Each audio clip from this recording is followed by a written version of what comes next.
Good morning, class. Good morning, ma'am. Okay, kumuha kayo ng isang pirasong papel. Hala, wala akong papel. Pwedeng pahingi? Sure, ito oh. Thank you, ha. Uy, late na naman yung kaklase natin. Si Bernadette. Oo nga, late na naman. Nag-bell na. Ma'am, anong page ang aansiran namin sa mathematics? Page 275.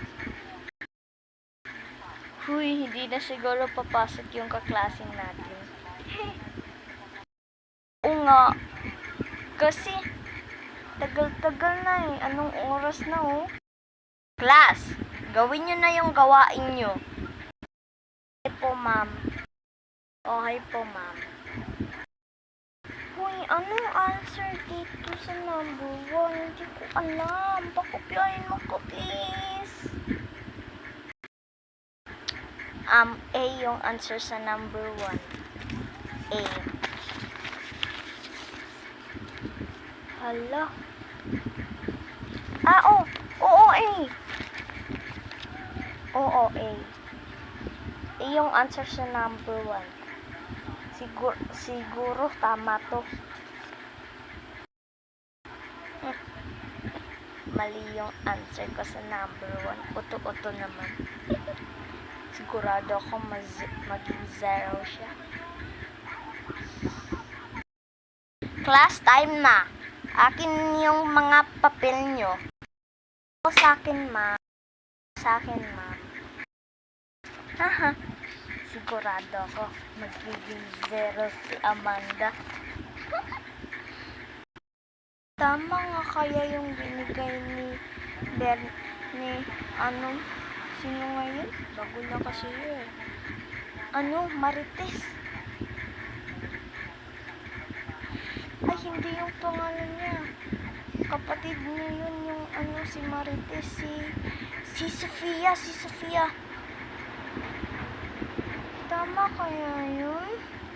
Parang mali yung binibigay niya na answer eh.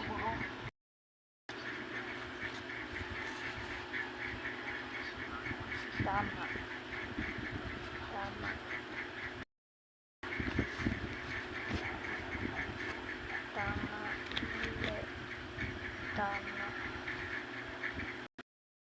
Class, ang score ni Sofia ay 5/10.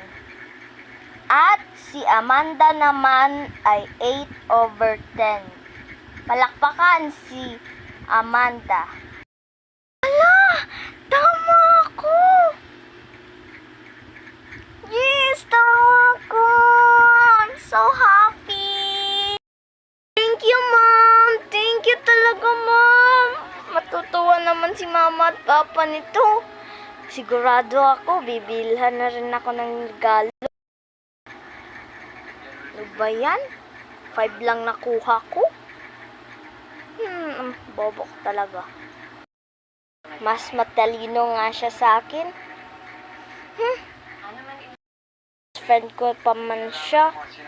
Sana binigyan niya ako ng answer.